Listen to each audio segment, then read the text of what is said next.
FSN Radio. It's all about what's next. Go to financialsurvivalnetwork.com and sign up for your free weekly newsletter. You'll also get 3 free reports. The Financial Survival Network. It's all about what's next. Welcome. You are listening to the Financial Survival Network. I'm Kerry Lutz. It's June 26, 2017. Month is almost gone and the half of the year is almost gone. And, well, time waits for no one. We're looking at the possibility of a Supreme Court judge retirement, imminent, perhaps.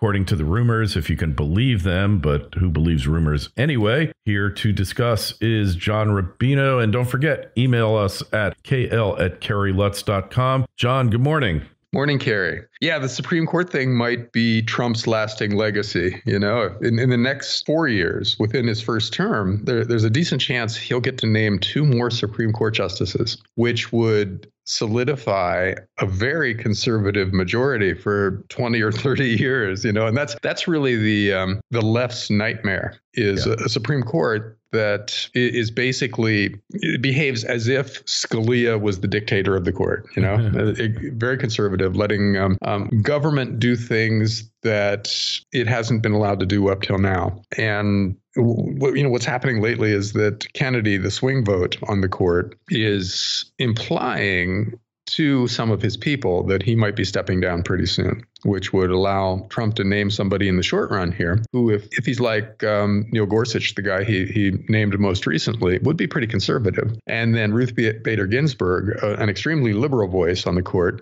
is really old. You know, her health might not let her stay on much longer. And then Trump would get to name a second justice after Gorsuch. And that would create a very conservative Supreme Court, which would be something that lasts much longer than pretty much any policy, you know, any legislative initiative that Trump is going to try for here. So that's something that bears watching, and it might turn out to be the most important part of the Trump administration going forward. Yeah, well, hey, and Breyer is 78. And I forget who comes after him, but they're all getting long in the tooth there. That's for sure. And it might be some conservative judges also retire so that Trump names their successor. I think Judge Thomas is in his 70s. You know, all of these guys are like, they're not getting any younger. So, you know, there's some strategic considerations when judges step down. And the way it works a lot of the time is that justices will choose to retire a little early if it's within the term of a president that they think will make a choice that they approve of. You know, that's why there was some speculation that Ruth Bader Ginsburg would step down during the Obama administration to make sure that she was replaced by somebody like her. And she chose not to do it, maybe because she just assumed that Hillary was going to win. Yeah, obviously. And that was a bad bet. So it's completely possible that Trump gets to also replace some conservative justices too. Yeah. And then we'll have a whole list of issues that will be back up in the air. You know, Roe versus Wade isn't even safe if the Supreme Court has a 2-vote majority for conservatives, you know, and you can go down a long list of other things that could be, you know, etched in stone for a whole generation by a conservative court. Yeah. That, you know, it's not necessarily as important as, for instance, starting a war or something like that, you know, that can change a whole generation. But a lot of this stuff does matter to the shape of the country going forward. Right. As we were talking about before we went on the air, you were saying that the president doesn't now have the constitutional right, according to the court, to just sequester spending. In other words, just to not spend what Congress appropriates. But that's not etched in stone. If the Supreme Court wants to say that the president does have that right, they can do that. And then all of a sudden, Trump and his successors basically have a line item veto. They can basically go through the spending bills that Congress sends to the executive branch and zero out things they disapprove of, which would really change the dynamic in Washington. You know, I think most people on the conservative side of the spectrum, the small government side, would love the president to have a line item veto. Whether, the president is liberal or conservative, they should be able to affect spending and to limit what they see as unnecessary spending, because that would generally shrink the government or keep it from growing at the same rate that it's growing. So that would be a good thing. And that's the kind of thing that could happen pretty easily. Yeah. And then, when the Constitution was drafted, they never anticipated the size of these spending bills here, John, that all encompassing, and that Congress could craft them in such a way that no president would ever veto them because they're essential spending. And that's led to massive abuses by Congress. So, a little sequester authority could be okay. Yeah, because that is what Congress does now. They lump everything into one giant bill and send it to the president. So who has only the choice of signing it or vetoing it. And if he vetoes it, then all the good stuff in that bill is blocked. And his political opponents can say, oh, he's not spending money on the children or veterans, or he's not paying our soldiers and they're over there dying for their country, stuff like that you can't survive politically. So presidents just basically have to sign the big bills that come through, but let them go through and say, oh, I don't want us to spend money on this, and this, and I want to keep everything else. And then if they can do that, then the log rolling kinds of bills that the legislature uses as a way to get deals done will be harder to do. And I think overall that's a good thing. Yeah, absolutely. It would help impose a little fiscal financial discipline here, which is sorely needed here, John. These guys are out of control. Kerry, we have to keep this in the context, though, of the damage already being done. There's no minor spending changes going forward in Washington that will save us from a gigantic financial crisis, because we've already borrowed insane amounts of money. And that has to be dealt with at some point somehow. And there's, for instance, cutting 3% out of federal spending going forward, meaning that the growth will only be 5% instead of 8% or whatever. That's a meaningless change. Totally. Because we are a functionally bankrupt society right now. And we're going to see parts of the system start to blow up going forward. And we're going to find out that none of this is fixable because we've already borrowed insane amounts of money. If you woke up tomorrow and found out you had $10 million of credit card debt, all of a sudden, you could make some changes around the edges. You could eat out less and you could sell one of your luxury cars or something like that. But that wouldn't save you.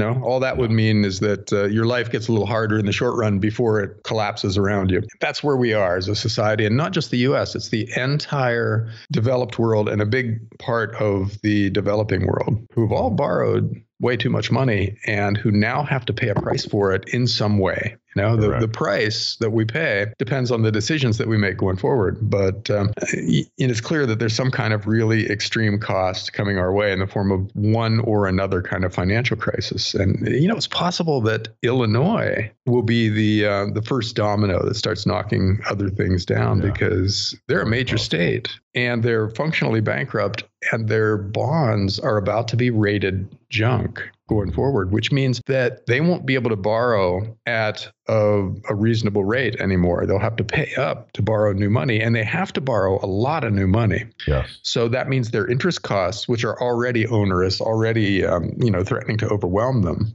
will go up from here. And one of the ways they've been keeping it together is through something called pension bonds, where they borrow cheaply at the state level and then feed that money into their underfunded pension plans, which presumably can then invest that money at a rate higher than what the state had to pay. Well, if you rate the state's debt as junk, then the state has to pay a lot to borrow, and they can't do that sleight of hand anymore. They can't play that trick on the markets. So they can't do backdoor pension financing the way they have been. And that means their pension plans kind of have to live or die on what they've got and what they've got coming in through contributions, and it's not enough. So if their pension plans blow up, that's kind of the end of that state as a functioning financial entity. Correct. And then everybody starts looking around for what's next. Oh. If Illinois can blow up, who else can? And they'll find New York and Kentucky and New Jersey and several other states Connecticut that have, and you name it. I mean, it's going to go like a cascading thing, which leads me to believe there will be a federal bailout, kick the can down the road a bit more. I don't think they're going to let Illinois collapse as much as they might like to. And claim their almost certainly the result will be a federal bailout if a big state defaults on its debt. Yeah. But then that just shifts the problem from state finances. In other words, we'll worry less about states defaulting on their debts, and we'll worry more about the value of the currency that we're using to bail these guys out. Because, we're talking, in the aggregate, we're talking multiple trillions of dollars of unfunded state and local pension liabilities. So if we add that to the federal balance sheet, in other words, if we take on all these liabilities at the federal level, then that's one more reason why the dollar and the other fiat currencies are not a good bet going forward. We're already seeing people shift into other kinds of currencies like Bitcoin and Ethereum and the other cryptocurrencies. And even though gold hasn't performed very well lately, it's still way up over time, which is a sign that people are shifting out of fiat currencies and into these older kinds of money that have held up over long periods of time. And of course, people are taking their dollars and converting them into real estate and stocks and bonds and other things that are presumably a better bet than the fiat currencies themselves. Well, that policy or that process will gain speed as the major governments of the world impair their own balance sheets by bailing out the weak entities within their countries. Italy just did that with a couple of banks over the weekend. 17 billion. Something like $17 trillion or something they threw at a couple of failed banks. But they've got a whole lot of other failed banks, that haven't been bailed out yet, but will have to be soon. So at what point do you want to just bail on the Italian economy? Or do you have the European Central Bank bail out Italy, which then means the euro is at risk? There's no solution to any of this. There's just a shifting of risks and a hope that you can shift them to a place that won't immediately blow up while you're in office and making these decisions. All these guys, I think, just want to retire with some prestige and with their bank accounts in good shape, and then leave these problems to their successors. Because I think anybody who's intimately involved in the finances of the world knows that it's a lost cause in the long run. And all you can do is just kick the can down the road far enough to get yourself out. I think that's the main strategy at the top levels of the global financial system. Yeah.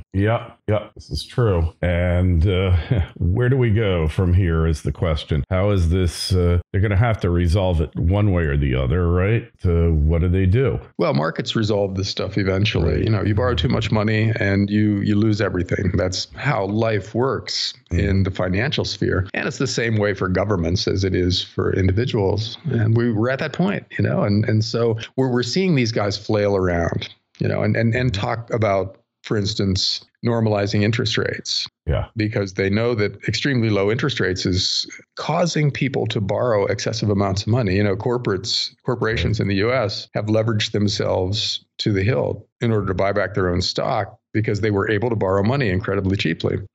That's created a time bomb in that sector. Same thing with governments. They borrowed huge amounts of money at extremely low rates, which didn't affect their budgets much because they weren't paying much for that debt. Well, if interest rates were to go back up, all of a sudden your interest costs just balloon out of control and you're no longer solvent if you're a government, or you've got to create a huge amount of new currency to pay that interest cost. And then your currency becomes less and less viable out there because of oversupply. And that's where we are, and there really is no fix that allows us to move forward for the next 20 years painlessly. You can't get out of this without somebody being hurt. So now it becomes a question of how do we allocate the pain? Who gets hurt and who comes through it unscathed?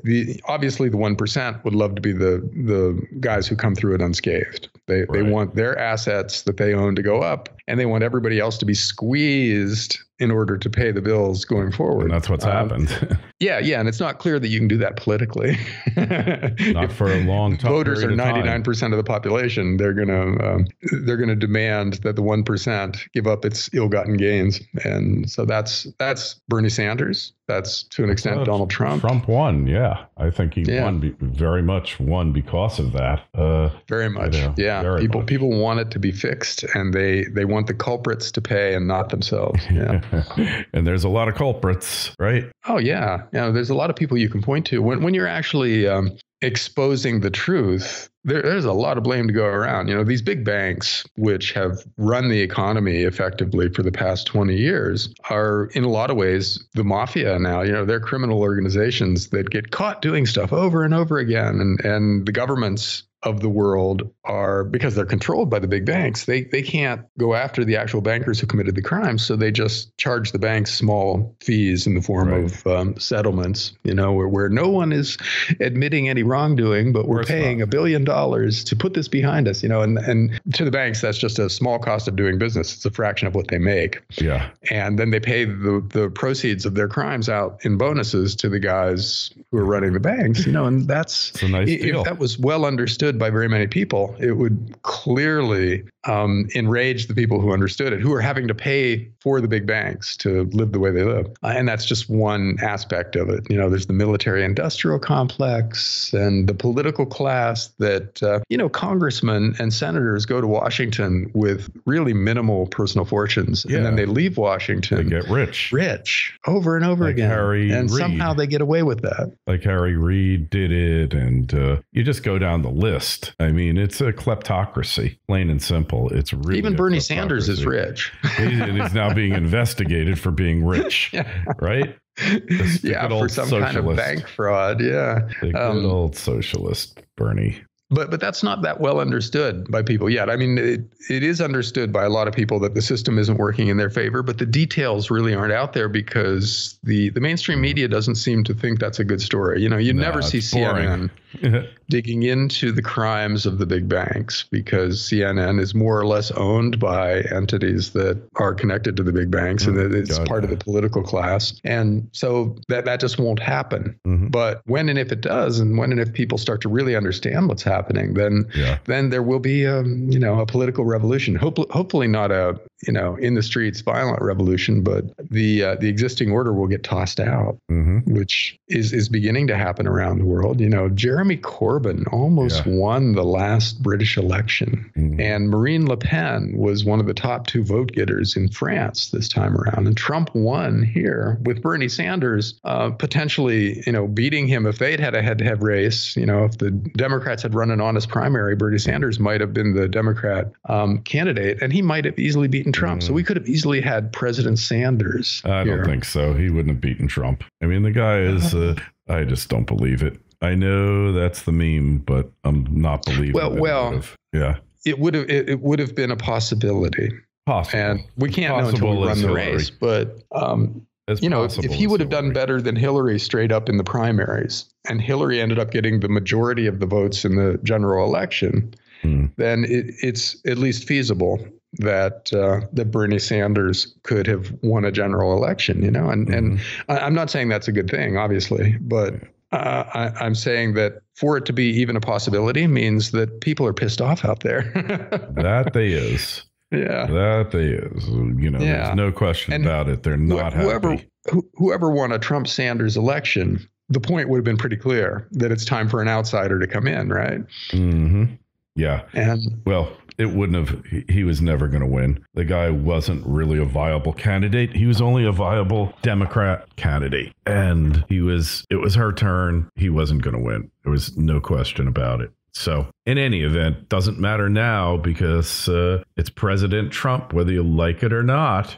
Mm-hmm. And it's just funny to see there's starting to be acceptance on the left that he is the president. You know what I'm saying? They've been in denial all this time, but it appears that they're starting to accept the fact that he's the president. And they don't like it, and they do anything they could to change it, but none of this Russia stuff, none of it is going to work. And the special prosecutor will be fired eventually, and for good reason. I mean, it's just nothing is going to happen here. And to hold out false hope to their base that somehow Trump, the only way he's not finishing out his term is due to his untimely demise, which probably ain't going to happen. The guy's in pretty decent shape. That's the only way he doesn't finish here. And to think otherwise is just naive, just to the Democrat naivete. The guy, they're stuck with him for 4 years, in all likelihood for 8 years, and they better get used to it. They better get used to it. Well, the rage on the left right now kind of implies that they're not going easily. There are a lot of people who are not historically violent on the left, who are starting to do things that, for instance, you never saw under George W. Bush. He was an outrageous president from the point of view of the country's liberals. Awful. But Trump enrages them in a way that even Bush couldn't do, which is pretty amazing when you think about it, because Bush was really offensive to a lot of people, and on the right too. He was just across the board offensive. And it wouldn't be a surprise to see rising civil unrest, for instance, under Trump. Yeah, we've seen because he can't fix the economy. See, it's important to understand that nobody can fix this. Correct. Because there is no fix. So it's going to appear that he's failing, that his policies have failed, which they will, but not because necessarily the policies are a bad idea in good times, but because these aren't good times anymore. We're so indebted that there's nothing the president can do with like tax rates or, immigration or anything like that. That healthcare, that doesn't fix anything. Yeah. Rearranging the deck chairs on the Titanic. Exactly. Right. Exactly. And so then we're going to end up with a failing economy, a geopolitical mess of epic proportions, and a president who really makes people mad, who pushes a lot of buttons. And that's a formula for civil unrest. So we're likely, or at least it's very possible that we'll see a lot of people out in the streets in the next few years, and a lot of stuff like the shooting of those Congress people while they were practicing for a softball game. Stuff like that is just about unheard of in American history. And the fact that it's starting to happen now while all this other stuff is happening implies that we have an epic mess on our hands. You can trace it back to finance, from when we went off the gold standard in 1971, and governments were basically handed an unlimited credit card, et cetera, et cetera. But now it's metastasizing into the other aspects of life. We've screwed up our finances, so that means our politics are going to be screwed up going forward. And that means that a lot of people are going to be angry at the government for not delivering what they've been brought up to expect it to deliver. So, crazy times, Kerry. We have to live through what's going to seem like a kind of a nightmarish decade before we can come out the other end and start talking about all the new technologies that are improving life and everything, which there are out there, but we have to get through the financial side of our mess before we can start sounding optimistic again. Yeah, absolutely. And one way or the other, we will be getting through it. Whether we get through it intact or not, I can't say, but it's things you need to think about, things that are really important to your financial future and your families. Anyway, check out John's work over at dollarcollapse.com. Questions, comments, kl@kerrylutz.com. The Twitter feeds at Kerry Lutz, and the Facebook page is Financial Survival Network. John, we will catch you next week. Thanks, Kerry. Talk to you then. FSN Radio. It's all about what's next. Go to financialsurvivalnetwork.com and sign up for your free weekly newsletter. You'll also get 3 free reports. The Financial Survival Network. It's all about what's next.